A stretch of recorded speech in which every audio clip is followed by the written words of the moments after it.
This program is for discussion purpose only. Business Plus TV or any of our anchor does not bear any responsibility or liability towards the content.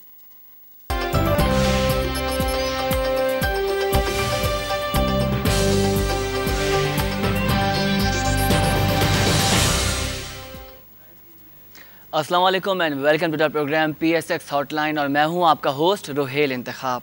Programme में हम बात करते हैं Pakistan stock exchange के हवाले से overall market की क्या परफॉर्मेंस रही, किन कंपनीज़ ने ज़्यादा बिज़नेस किया, किन कंपनीज़ ने कम बिज़नेस किया, ये सारी डिस्कशन हम प्रोग्राम में करते हैं। लेकिन सबसे पहले हम नज़र डालेंगे जो आज पाकिस्तान स्टॉक एक्सचेंज की मार्केट की सूरत हाल रही उस पर।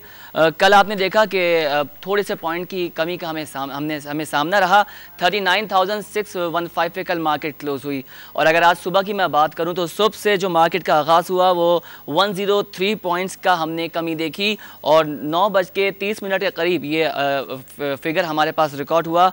39,683 का ये वॉल्यूम हमारे पास आया।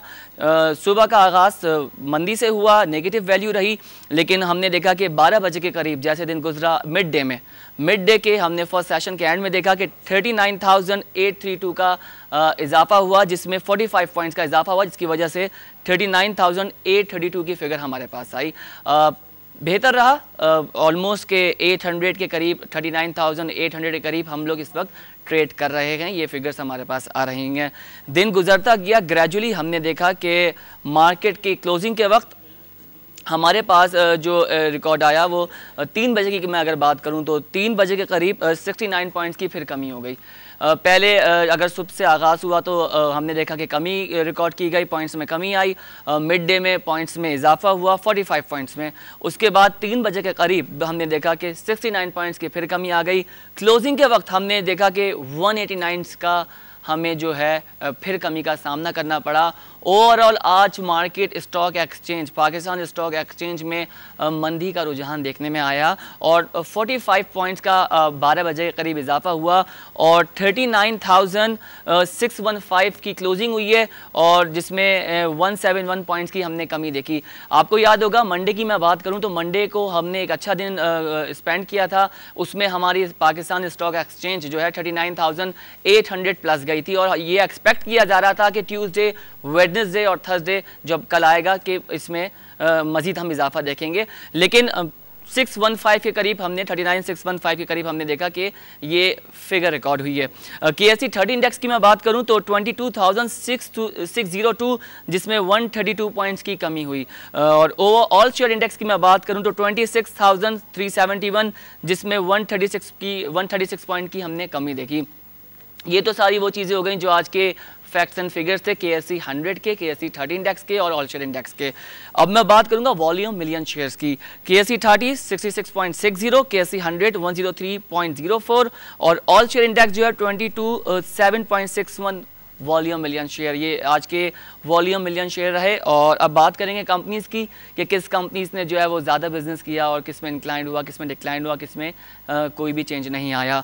ओवरऑल जो कंपनीज़ हमने ऑब्जर्व करी कल की निस्बत आज हमने देखी तो 359 कंपनीज़ को हमने ऑब्जर्व किया, जिसमें से एडवांस 151 कंपनीज़ का इंक्रीज़ हुआ, decline 179 and unchanged 29 company. There is no change in 29 companies, they are still neutral. ये तो बात हो गई कंपनीज़ की। अब कंपनीज़ के बाद हम बात करते हैं उन कंपनीज़ की जो टॉप वॉल्यूम लीडर रहीं, यानी उन जिनका जो अपने वॉल्यूम के हिसाब से बेस्ट रहीं। तो दीवान सीमेंट की बात करूं तो दीवान सीमेंट कल भी आपने देखा कि वो टॉप लीडर थी नंबर वन पर जिसमें 21.96 मिलियन शेयर्स का इजाफा हमने आज देखा। पाक इलेक्ट्रॉन का भी यही है कि वो फ्लक्चुएट करती रहती है, तो इस वक्त नंबर 2 पर पाक इलेक्ट्रॉन है जिसमें 14.03 का हमने मिलियन शेयर्स का इजाफा देखा। TRG पाकिस्तान ये कल भी नंबर 3 पे थी और आज भी नंबर 3 पर है, तो इसने नीचे की तरफ नहीं आई। अब होपफुली कि शायद ये रिप्लेस करे पाक इलेक्ट्रॉन को। Let's see tomorrow. अभी ये इसका जो रिकॉर्ड आया है वो 13.38 वॉल्यूम मिलियन शेयर्स। के इलेक्ट्रिक भी कल 4 पे थी, नंबर 4 पे, आज के इलेक्ट्रिक भी नंबर 4 पर ही है, तो 13.28 के इलेक्ट्रिक का रहा और एग्रीटेक लिमिटेड का 12.61 रहा। तो ये तो वो कंपनीज हो गई जो टॉप वॉल्यूम लीडर्स रहीं अपने वॉल्यूम मिलियन शेयर के हिसाब से। अब बात कर लेते हैं उन कंपनीज की जिन कंपनीज की कंपनी का प्राइस शेयर प्राइस जो है वो इंक्रीज रहा और टॉप गेनर जिसे हम कहते हैं अपने फॉर्मेट के हिसाब से, तो टॉप गेनर्स कंपनी यानी वो कंपनी जो प्रॉफिट के हिसाब से बेस्ट रही। नंबर 1 पे रफान मेस का आपने देखा होगा कि वो माशाल्लाह वो कंपनी ज़्यादातर टॉप गेनर्स में रही है, नंबर 5 के अंदर पोजीशन में रहती है। तो उसके मार्केट का जो शेयर है अब रफान मेस का 50 रुपये उसमें इजाफा हुआ है। नेस्ले पाकिस्तान में 48.74 का शेयर प्राइस इंक्रीज हुआ। हाई नून लेबॉर्ट्री, आपने देखा होगा हाई नून लेबॉर्ट्री ने एकदम से बड़ा अच्छा चेंज दिया। लेबॉर्ट्री में अगर मैं एबॉट लेबॉर्ट्री की बात करूं या दूसरी लेबॉर्ट्रीज की बात करूं तो अमूमन वो टॉप गेनर्स में रहती है। एबॉट लेबॉर्ट्री तो टॉप गेनर्स में रहती है, उसका शेयर प्राइस बहुत अच्छा जा रहा है लेबॉर्ट्री के अगर सेक्टर की बात करूं। लेकिन हाई नून कंपनी की तरफ से इसका 22+ इजाफा होना उनके मार्केट शेयर में, ये बड़ी अच्छी और पॉजिटिव बात है लेबॉर्ट्री कंपनी के हिसाब से अगर मैं बात करूँ। एटलास बैटरी कल नंबर 1 पे थी टॉप गेनर्स कंपनी के शेयर्स के हवाले से, आज वो नंबर 4 पर है। उसमें एटलास बैटरी में 19.05 प्राइस शेयर का इजाफा देखने में आया। पार्क इंजीनियरिंग में 11.94। पार्क इंजीनियरिंग भी आपने देखी कि इसमें भी काफ़ी चेंज आया, ये टॉप गेनर्स में नहीं थी और नंबर 5 में भी नहीं थी, नंबर टॉप 10 में भी नहीं थी, तो एकदम से ये इस तरफ इधर आना ये एक अच्छी बात है पार्क इंजीनियरिंग के हवाले से। अब तो ये हमने बात करी टॉप गेनर्स कंपनी की जो आज अपने मार्केट शेयर के हिसाब से बेस्ट रही, जिसके मार्केट शेयर के प्राइस में आज के दिन इजाफा हुआ। अब बात करेंगे टॉप लूजर्स कंपनी की, ऐसी कौन सी कंपनीज हैं जिसका शेयर प्राइस लूज जा रहा है। और नंबर 1 पे park tobacco 57.19, island textile 45 rupees, Colgate Palmolive 39.31, Sheezan international 22.20, with Pakistan limited 12। ये वो कंपनीज के शेयर प्राइस हैं जो आज लॉस में रहे। अगर मैं बात करूं आज एशिया मार्केट की, तो एशिया मार्केट में मैं आपको बताऊं कि एशिया डॉ जो है उसकी जो क्लोजिंग है वो आई है 2823.55 पे, ये ऑलमोस्ट नेगेटिव है। और अगर परसेंटेज की मैं बात करूं तो 1.81% नेगेटिव रिकॉर्ड हुई है।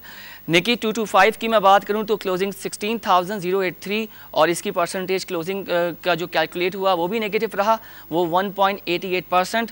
हैंग सेंग 21,739 पे क्लोज रहा और ये भी नेगेटिव में रिकॉर्ड हुआ 1.76%। शंघाई इंडेक्स की मैं बात करूं तो शंघाई इंडेक्स जो है 2,978 पे और 0.24% ये इंक्रीज रहा। अगर एशिया मार्केट की मैं बात करूं, सेंसेक्स इंडेक्स की मैं बात करूं 27,754 और माइनस में रहा 0.81 इंक्रीज। सिंगापुर 2,827 और ये भी माइनस में रहा, माइनर सा 1.02%। ये तो हो गई एशिया मार्केट की बात। अब कमोडिटीज़ की बात करते हैं। गोल्ड पे मुझे आज बड़ी डिस्कशन करनी है, बिकॉज आपने देखा होगा कि जून और जुलाई में ये एक्सपेक्ट किया जा रहा था कि गोल्ड की प्राइसेस बढ़ेंगी अगस्त आते ही, और अगस्त का महीने का आगाज़ आपने देखा हो गया है। सितंबर में भी ये प्रेडिक्ट की जा रही है गोल्ड की प्राइसेस और जाएंगी। जून और जुलाई में हमने देखा कि गोल्ड की प्राइसेस में कोई चेंजेस नहीं आए, इंटरनेशनली प्राइस कम भी हुई, लेकिन ये प्रेडिक्ट किया जा रहा था कि गोल्ड की प्राइसेस में शायद कुछ गैम्बलिंग हो रही है या ऐसी क्या प्रोडक्शन है। इंटरनेशनली और डोमेस्टिक की मैं अगर बात करूं तो गोल्ड की प्राइस में एक चेंजेस आई हैं, उस पर हम अपने एक्सपर्ट से डिस्कशन भी करेंगे, लेकिन मैं अभी आपको कमोडिटीज़ के बता दूं। ऑयल की अगर मैं बात करूं तो ऑयल डॉलर 39.87 पर बैरल पे 0.91% पे इंक्रीज़ रहा। ऑयल सेक्टर का जो है अभी इंटरनेशनली हमने देखा है कि उसने चेंजेस की हैं, वो इंक्रीज़ रहा है। और पाकिस्तान में भी आपने ऑयल का देखा तो हमारे यहाँ ऑयल का एक अच्छा इम्पैक्ट रहा, और अगस्त के महीने पे भी हमारे यहाँ जो है पेट्रोलियम प्राइसेस को नहीं छेड़ा गया है, जो unchanged, there is no change in petroleum prices, they are still neutral. Because अब तक अगस्त में जो ओगरा की तरफ से समरी भी प्राइम मिनिस्टर को भेजी गई थी, तो हमारे प्राइम मिनिस्टर ने कहा कि हम प्राइसेस को चेंज नहीं करेंगे, आवाम को रिलीफ देंगे। गैस पे, गोल्ड पे, सिल्वर पे, कॉर्न पे क्या क्या रहा, ये भी मैं आपसे डिस्कस करूंगा। हमारे एक्सपर्ट ने हमें ज्वाइन किया है, डॉक्टर गौहर रसूल हैं, हेड ऑफ इंटरनेशनल सेल्स हैं, इंटरनेशनली हमें बहुत अच्छा बता सकते हैं, तो उनसे बात करते हैं। गौहर साहब अस्सलाम वालेकुम। अस्सलाम वालेकुम। कैसे हैं आप, ठीक ठाक हैं? बिल्कुल खैरियत से आप। गौहर साहब बहुत बहुत शुक्रिया, आपने वक्त निकाला, कॉल के थ्रू हमें प्रोग्राम में ज्वाइन किया। गौहर साहब सबसे पहले तो आज की मार्केट के हवाले से मैं आपसे बात करूंगा। क्लोजिंग हमने देखी आज 39,615 क्लोजिंग रही, ऑलमोस्ट 171 पॉइंट्स की हमने कमी देखी। कल भी मार्केट हमारी जो क्लोज हुई वो नेगेटिव में हुई। मंडे की मैं बात करूं तो मंडे को मार्केट में मिला जुला रुझान था, थोड़े से पॉइंट्स का इजाफा देखने में आया। ऑलमोस्ट मंडे की अगर बात करूं डॉक्टर गौहर, तो मंडे को मार्केट ने 39,800 के करीब जो है KSE 100 इंडेक्स का वॉल्यूम हमारे पास आया था, और आज हमने देखा कि हमें काफ़ी पॉइंट्स की कमी का सामना करना पड़ा। आप क्या वजूहात समझते हैं, किन फैक्टर की बेसिस पर ऐसा क्या हुआ कि ट्रेडिंग में कि ये हमें नेगेटिव पॉइंट्स देखने पड़े? जी देखिए, मंडे के बाद से थोड़े से जो दो मेजर डायनामिक्स मार्केट के अंदर चेंज हुए हैं। मंडे की रैली के अंदर बहुत बड़ा हाथ बैंक्स का था, जो मॉनेटरी पॉलिसी का जो स्टैंड पैड डिसीजन था उसकी वजह से मार्केट में प्राइस इन किया था। बैंक्स के अंदर एक रैली आई थी छोटी सी, वो रैली चूंकि इम्पैक्ट बहुत छोटा सा था, एक्सपेक्टेड भी यही था कि अगर ज्यादा से ज्यादा कट आया तो 25 विप्स का आया, तो उसी हिसाब से एक आध दिन सेशन चला बैंक्स का, और फिर कल मिक्स सेशन के बाद आज हमने उसमें प्रॉफिट टेकिंग देखी। और दूसरा बड़ा फैक्टर जो था वो इंटरनेशनल क्रूड ऑयल प्राइसेस का डिक्लाइन था। काफी सिग्निफिकेंट डिक्लाइन रहा है पिछले 2 दिन में, और कल रात को ये $40 से नीचे क्लोजिंग आई है इसकी, और $40 से नीचे ट्रेड करता रहा है।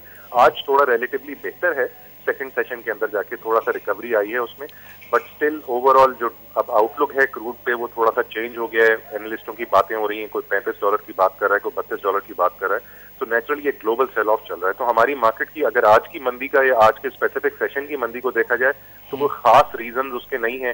मेन रीजन अगर हम देखें तो ऑयल प्राइसेस का डिक्लाइन ही है, और उसकी वजह से जो ओवरऑल सेंटिमेंट जब खराब होता है तो प्रॉफिट टेकिंग वीक होल्डर्स शुरू कर देते हैं हर सेक्टर के अंदर। सिवाय फार्मा के आज हमने ज्यादातर सेक्टर्स के अंदर यही रुझान देखा है। थोड़ा सा येन का भी इम्पैक्ट था। येन कल रात को अपने नए लो पे उसने हिट किया, 100.68 पे चला गया अगेंस्ट US$, जो कि हमारे ऑटो मैन्युफैक्चरर्स के लिए, बिकॉज उनकी इंपोर्ट्स येन में होती हैं, कुछ हद तक नेगेटिव होता है। एंड यही रीजन हमने एच कार और इंडस मोटर के अंदर आज देखा कि इनके दोनों प्राइसेस नीचे की तरफ रिलेटिवली बंद हुई हैं। TSMC को थोड़ी सपोर्ट मिली थी, उसकी वजह यह है कि पिछले 2 दिन पहले इन्होंने 3% अपनी प्राइसें बढ़ा दी हैं अक्रॉस ऑल देयर वेरिएंट्स, तो उसकी वजह से जो येन की एप्रिसिएशन से उनको नेगेटिव इम्पैक्ट आता है वो मिटिगेट हो जाता है। ठीक है गौहर साहब, ये भी प्रेडिक्ट कीजिएगा कि आज हम हफ्ते के बीच में करें, वेडनेसडे है आज, अगर यही सूरत हाल रही तो क्लोजिंग पे आप क्या देख रहे हैं कि KSE 100 इंडेक्स, हमने तो बड़े दावे किए थे कि 40+ करेगी, इंशाल्लाह करेगी, this is a part of the trading, negative positive होता रहता है। आपको क्या लगता है कि क्लोजिंग पर क्या हम प्रेडिक्ट करेंगे? प्रोडक्शन बताइएगा। इसी सराउंडिंग में रहते हुए आपने कहा कि ऑयल प्राइसेस की वजह से मार्केट पे बराह रास्त असर हुआ है, आपको क्या लगता है कि फ्राइडे को क्या होगा? आई थिंक फ्राइडे तक मार्केट थोड़ा बहुत समझ जाएगी, और हो सकता है 40 से ऊपर क्लोजिंग कर दे। हम कोई ज्यादा डाउन साइड नहीं देख रहे हैं मार्केट में।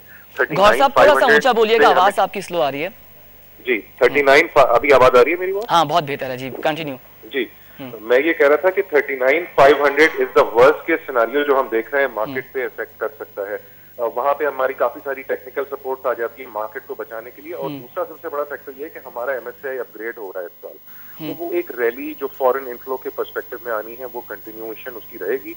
हम तो ये एक्सपेक्ट कर रहे थे कि शायद मार्केट ट्यूसडे को ही 40,000 क्लोज कर जाएगी, लेकिन ट्यूसडे को थोड़ा क्रूड ऑयल की वजह से एक दिन पहले 3.7% गिरा था, उसकी वजह से थोड़ा प्रेशर आया। वी आर स्टिल होपफुल कि मार्केट 40,000 क्रॉस करेगी और कोई सिग्निफिकेंट मंदी या प्रेशर मार्केट में नहीं है।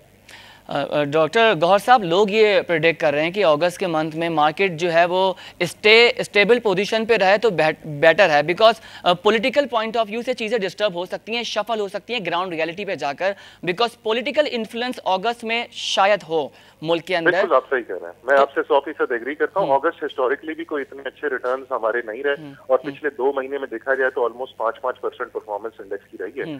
तो अगर जरा कंसोलिडेशन हो जाती है तो कोई इतना मसला नहीं है। लेकिन देखिए, अब आप 40,000 पे जब पहुंच जाएंगे तो 400 पॉइंट की move only constitutes 1% of the index move.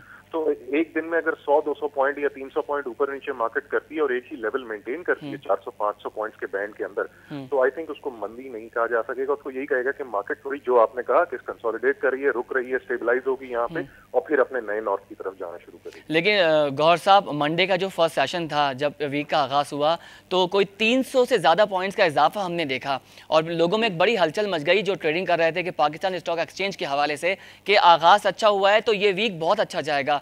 Unfortunate थोड़ी बहुत पॉइंट्स की कमी आई।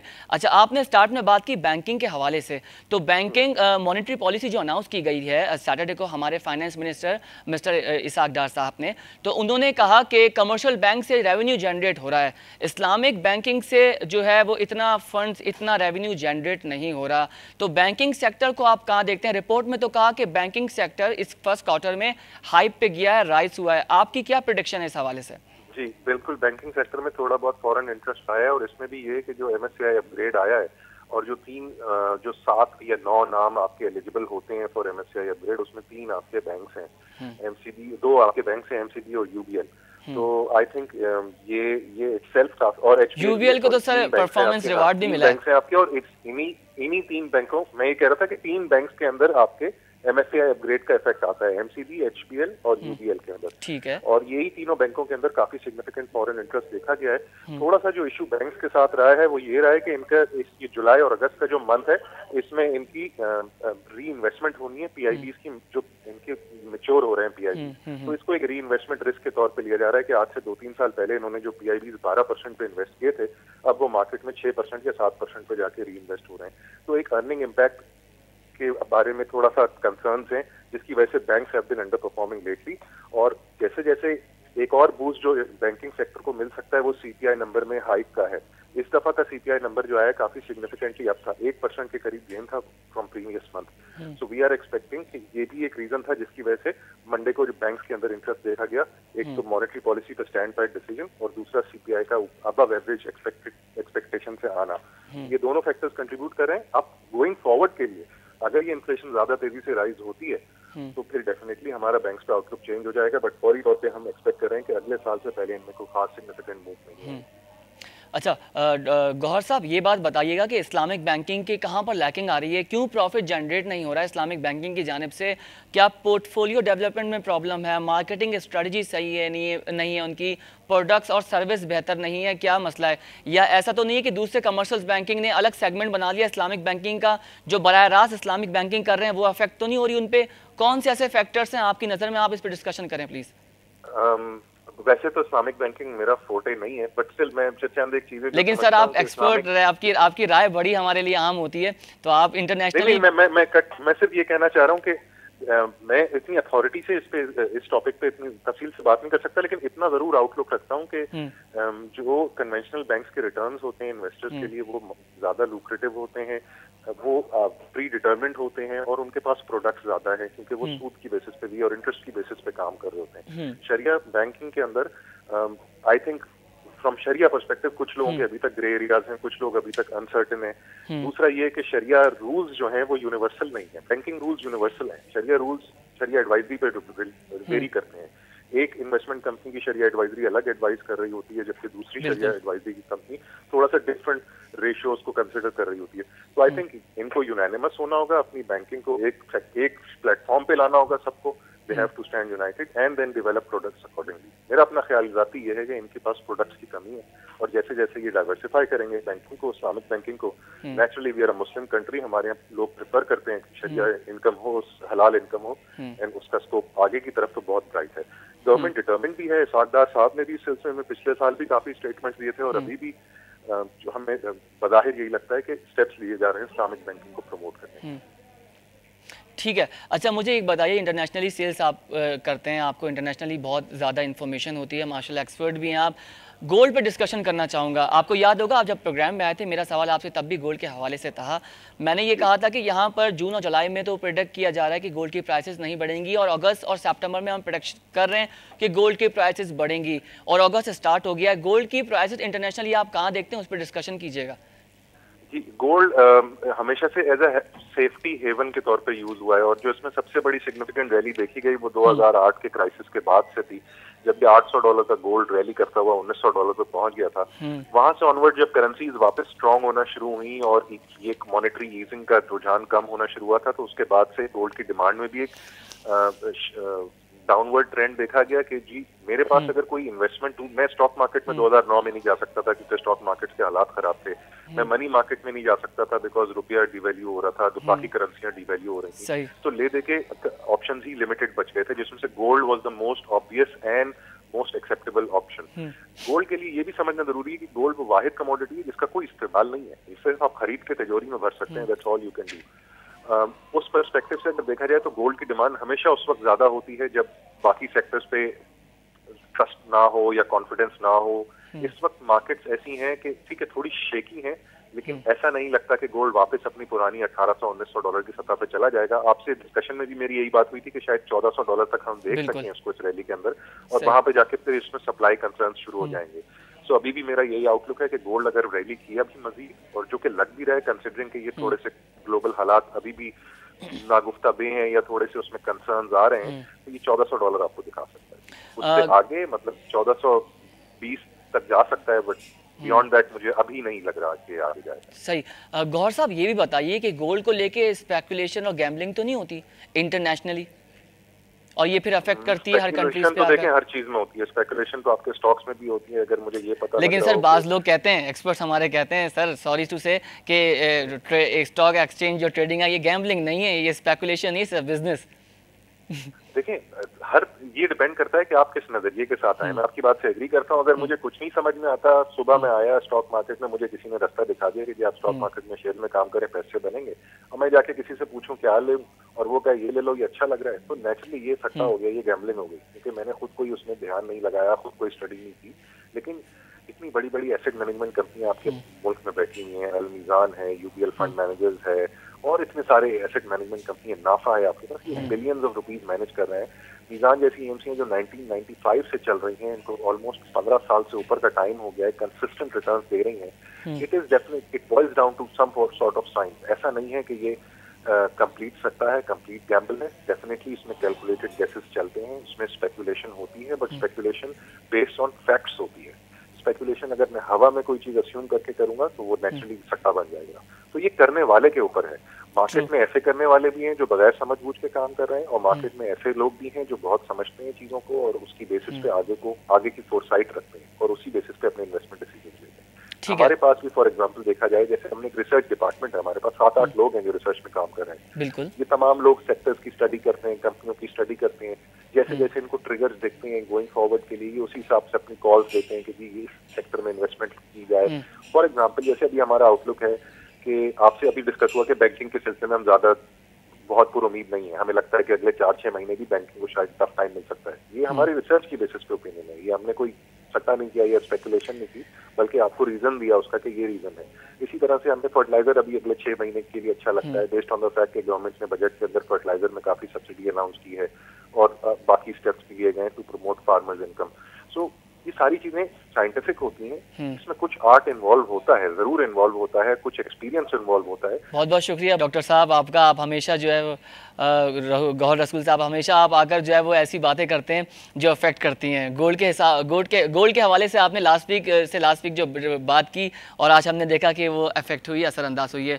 बहुत बहुत शुक्रिया, आपने वक्त निकाला, टेलीफोन के थ्रू आपने जो है हमें ज्वाइन किया और अपनी एक्सपर्टीज़ के हवाले से, अपने एक्सपीरियंस के हवाले से हमें अपनी इन्फॉर्मेशन दी और आगाह किया। एक ब्रेक लेंगे, ब्रेक के बाद दोबारा हाजिर होंगे, आप कहीं मत जाइएगा। ब्रेक पर आने के बाद मैं आपको कुछ कंपनीज़ के रिजल्ट अनाउंस करके बताऊँगा और कुछ की कंपनीज़ के रिजल्ट आने वाले हैं, और दूसरी बहुत टॉपिक पे डिस्कशन करूँगा। Don't go anywhere, we will be right back, stay with अस।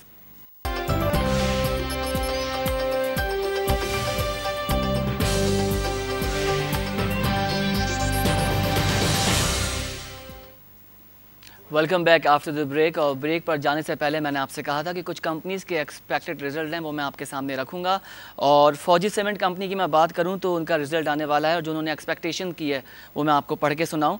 फौजी cement company limited board of directors has scheduled to meet on August 8 to consider financial result for half year 2016. That is, the company expected to the post earning of Pakistani rupees 5.4 billion, that is Pakistani 3.9 in financial result of half year to compare rupees 4.1 billion. उन्होंने मज़ीद इस बारे में कहा कि the growth in earning is expected to back the is the previous result. ये expect कर रहे हैं कि अपना अब जो आने वाला रिजल्ट होगा फौजी सीमेंट कंपनी का वो बेहतर होगा, जो उन्होंने ज़्यादा कमाया वो 5.4 बिलियंस। अब रिजल्ट इनका 8 तारीख को अनाउंस करेंगे या 8 के बाद करेंगे, वो देखना होगा उसमें कितनी चेंजेस होगी। एक्सपेक्टेशन इनकी ये है, अब वो जब financial half year result announce होगा कंपनी की जानिब से वो मैं आपसे ज़रूर शेयर करूँगा। ये तो एक्सपेक्टेशन जो कंडक्ट की थी, जो डेवलप की थी, वो मैंने आपके सामने रख दी है। अब मैं बात करूँगा एंग्रो फर्टिलाइजर लिमिटेड की कि वो क्या एक्सपेक्ट कर रही है।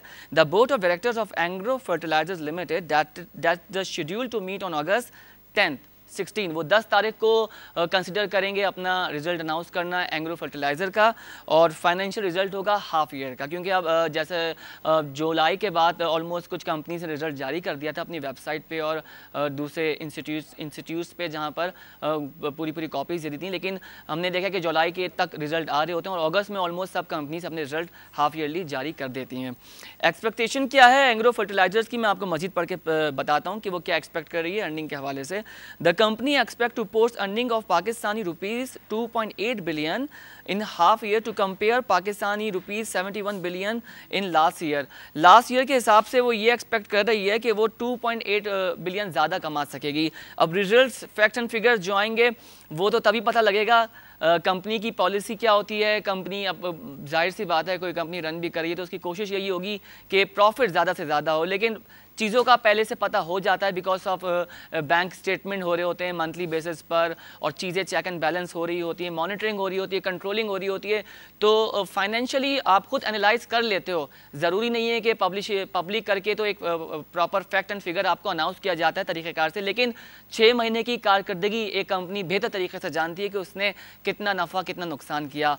कल मैंने पार्क सुजुकी की बात भी की थी। पार्क सुजुकी जो है वो एक्सपेक्ट कर रही है कि अब 6 महीने में वो ज़्यादा कमा लेगी, क्योंकि उसने जो फर्स्ट क्वार्टर में लॉस किया है वो प्राइसेस हाई करके वो ज़्यादा कमा लेगी।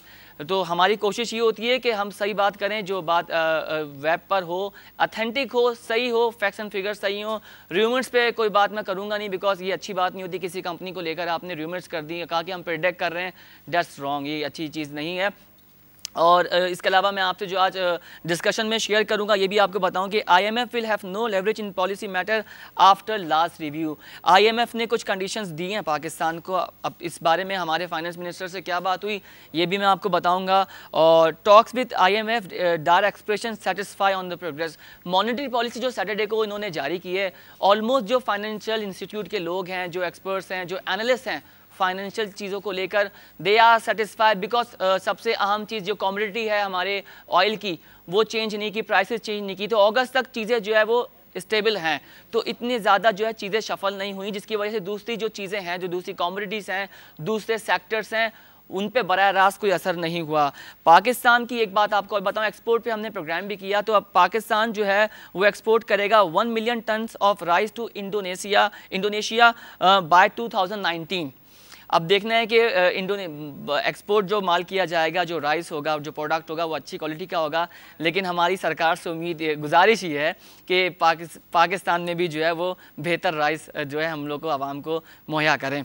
इस बारे में सारी डिस्कशन हमारे एक्सपर्ट से होगी। हमें ज्वाइन किया है अब्दुल समद साहब ने, जो कि जिनका ताल्लुक है शजर कैपिटल से। Sir thank you so much, आपने वक्त निकाला, टेलीफोन के थ्रू हमें ज्वाइन किया।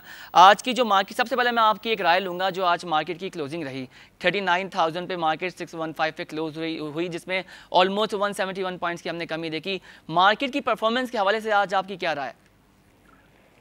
देखिए, मार्केट सुबह जब से ओपन हुई उसके बाद थोड़ा सा नेगेटिव सेंटिमेंट इसीलिए एक्सपेक्ट किया जा रहा था कि ऑयल प्राइसेस जो है, कल उन्होंने इंटरनेशनल ऑयल प्राइसेस में 40 का लेवल जो है वो ब्रेक किया था।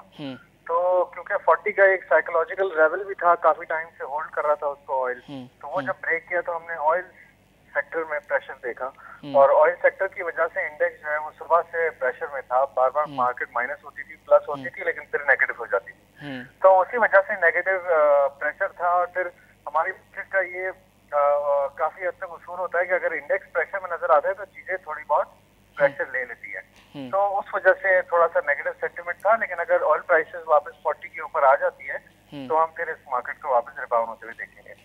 आप ये समझते हैं कि ऑयल प्राइसेस इंक्रीज होंगी तो पाकिस्तान स्टॉक एक्सचेंज पे डायरेक्ट असर होगा इस चीज़ का पॉजिटिव वे? जी जी जी जी, हिस्टोरिकली भी इस तरह होता रहा है, और अभी भी ऑयल वेटेज पहले से तो कम हो गया है, लेकिन अभी भी अच्छा खासा 15-17% ऑयल का वेट है। फिर दूसरा ये होता है कि जब ऑयल सेक्टर परफॉर्म करता है तो बैंक्स भी परफॉर्म करने लग जाते हैं, क्योंकि ये एक सेंटिमेंट बनता है कि इन्फ्लेशन क्योंकि आगे जाके अगर ऊपर आएगी तो फिर बैंक्स भी को भी फायदा होगा, क्योंकि डिस्काउंट रेट भी बढ़ने की बातें होंगी। तो इस वजह से फिर बैंक्स भी चलते हैं। तो ये ऑयल और बैंक्स मिला के तकरीबन 40% बन जाता है वेटेज, तो उससे फिर मार्केट आपको बढ़ते हुए नजर आती है। तो सर अगस्त में आप ये देखते हैं कि स्टॉक एक्सचेंज जो है वो इसी तरीके से स्टे करता रहेगा, पॉइंट्स की कमी रहेगी, ज़्यादा नुकसान तो नहीं देखना पड़ेगा हमको Pakistan stock exchange KSE 100 index पे? देखें, इसमें ऐसा है कि अगस्त में एक तो काफी रिजल्ट्स में भी आने हैं, जी तो बिल्कुल। जिस तरीके के रिजल्ट्स आएंगे तो उस तरह हिसाब से जो है वो स्टॉक एक्सचेंज परफॉर्म करेगी। मेरा ख्याल है कि कोई अगर ये धरने की और वो जो सारी बातें हो रही है पॉलिटिकल साइड पे अगर स्टेबिलिटी रहती है तो हमारी मार्केट इजीली 40,000 को क्रॉस कर जाएगी, कोई ऐसी बड़ी बात। ठीक है, अगर ऑयल के प्राइसेस नहीं चेंज भी नहीं होते, कोई उस पर असर भी नहीं होता, तो मार्केट हमारी 40 प्लस जाएगी, धरने वरने और जो पॉलिटिकल इन्फ्लुएंस है वो हटाकर। जी जी जी बिल्कुल। अगर ऑयल प्राइसेस में ज्यादा डिक्लाइन जो यहाँ के एनालिस्ट हैं और सारे वो तो एक्सपेक्ट नहीं कर रहे कि वो ज्यादा नीचे जाएं, क्योंकि अभी 52 लगा के आया ऑयल, तो उनको बस ये करेक्शन ही एक टाइप की लग रही थी जो कि 40 तक आनी थी, वो बस अब वहां तक गया तो यहाँ से रिबाउंड लगता है ऑयल। ठीक है, अब्दुल समद साहब ये भी बताइएगा, सैटरडे को जो मॉनेटरी पॉलिसी हमारे फाइनेंस मिनिस्टर ने जारी की है, आपकी नज़र में वो कितनी वैल्यूबल है, उसमें क्या कोई करेक्शन है, कोई चेंजेस हैं, आप उसको किस तरह देखते हैं? देखें, वो उन्होंने डिस्काउंट रेट को होल्ड किया है और मेरा ख्याल है कि पिछला डिस्काउंट रेट जो उन्होंने कट किया था वहाँ भी शायद उनको होल्ड ही करना चाहिए था, क्योंकि आगे तो इन्फ्लेशन डेफिनेटली, क्योंकि बेस इफेक्ट हमारा इतना लो हो गया है कि अब इन्फ्लेशन आगे जो है वो बढ़ती हुई नजर आ रही है। तो उन्होंने भी यही कहा है कि आगे जो अगले साल जो है वो इन्फ्लेशन इतनी बढ़ जाएगी कि शायद डिस्काउंट रेट बढ़ाना पड़े। तो बिल्कुल इन लाइन था एक्सपेक्टेशन से और इसी तरह करना चाहिए था, बल्कि पिछला अगर कट ना करते तो ज्यादा बेहतर होता और डिस्काउंट रेट अभी 1-2 मॉनेटरी पॉलिसीज और होल्ड ही लगते हैं। बिल्कुल। अच्छा, अब्दुल समद साहब, ओगरा ने एक समरी सेंड की है पाकिस्तान के प्राइम मिनिस्टर को, and they force to change the prices of oil and high diesel.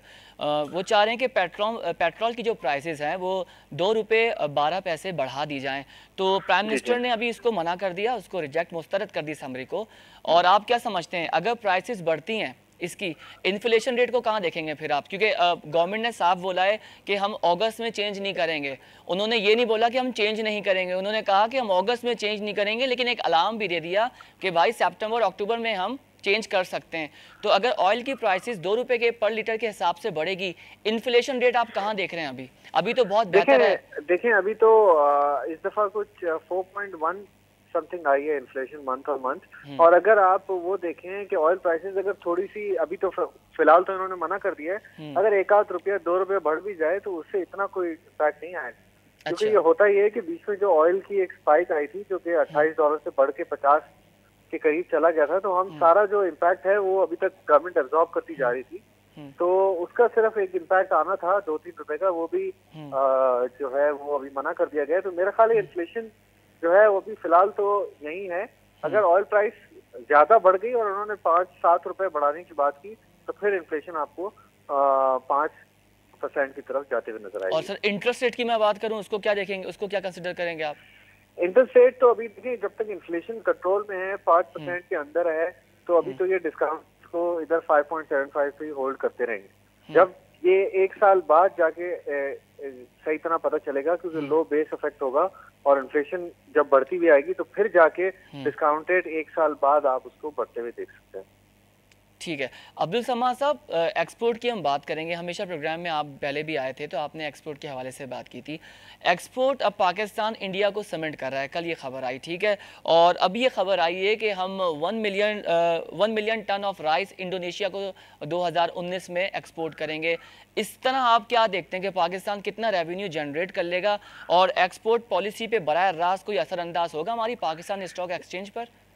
नहीं, देखें, ये तो एक तो राइस वाला सेक्टर, ये जी फूड, अगर इसको डायरेक्टली देखा जाए तो ये तो ज्यादातर लिस्टेड कंपनीज नहीं है, तो डायरेक्टली तो नहीं होगा, लेकिन ऑब्वियसली अगर कोई एक्सपोर्ट से कोई बड़ी फिगर सामने आती है, अगर इससे 1 मिलियन टन, तो मेरे ख्याल है कोई इतनी बड़ी कोई क्वांटिटी नहीं है, तो उससे कोई ऐसे कोई पाकिस्तान के एक्सपोर्ट, असल जो हमारा सेक्टर है जो कि एक्सपोर्ट में काउंट होता है वो टेक्सटाइल, उसके हालात कोई अभी कुछ बेहतर होना शुरू हुए हैं। वैसे काफी 2 साल से इतने अच्छे नहीं रहे, जिसकी वजह से आपको एक्सपोर्ट जो है वो ईयर ऑन ईयर डाउन ही नजर आ रही है। तो अगर उसमें कोई डेवलपमेंट होती है टेक्सटाइल की साइड पे, तो उससे आपको जो है वो बेहतरी नजर आएगी एक्सपोर्ट्स में, वरना बाकी दूसरी चीजों का इतना बड़ा कोई कंपोनेंट नहीं है एक्सपोर्ट, टोटल एक्सपोर्ट के अंदर। अब्दुल समद साहब, सीमेंट का बताइएगा। सीमेंट का सेक्टर तो हमारे यहाँ काफ़ी वैल्यूएबल है, तो सीमेंट हम जो है वो इंडिया को एक्सपोर्ट करेंगे, इस पर आप क्या कहेंगे?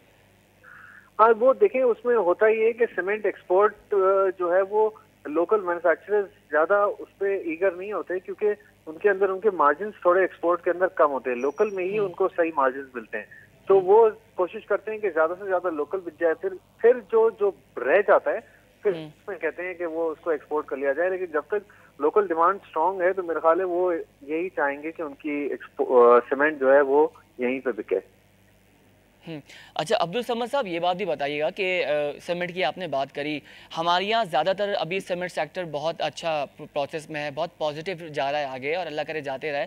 लेकिन आप ये देखें कि यहाँ पर प्रोजेक्ट्स डिफरेंट अंडर कंस्ट्रक्शन हैं, बहुत सारे प्रोजेक्ट्स जो है वो पाइपलाइन में डेवलपमेंट पोजीशन पर हैं।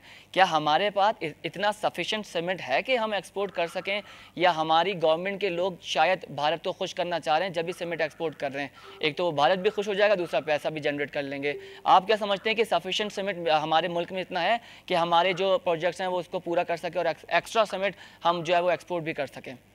हाँ, देखें अभी ऐसा है कि हम तकरीबन 87-88% कैपेसिटी यूटिलाइजेशन पे सीमेंट में सीमेंट इंडस्ट्री में हम चल रहे हैं। लेकिन नेक्स्ट ईयर से काफी एक्सपेंशन अनाउंस हुई हैं जो कि ऑनलाइन आने वाली है 2017 में, फिर 2018 ऑनवर्ड्स और भी आने वाली है।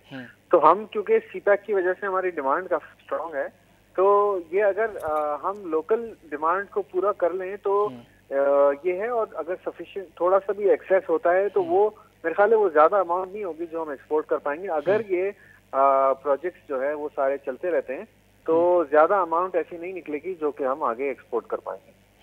अमूमन होता ये है, एक्सपोर्ट पॉलिसी दूसरे मुल्कों की मैं अगर बात करूं पाकिस्तान छोड़कर, वहाँ पर गवर्नमेंट ये करती है कि अगर कोई भी प्रोडक्ट बना रही है या कोई भी ऐसी चीज़ है वो अपने मुल्क में अगर बहुत ज़्यादा बन रही होगी तो गवर्नमेंट कंसिडर करेगी एक्सपोर्ट की तरफ।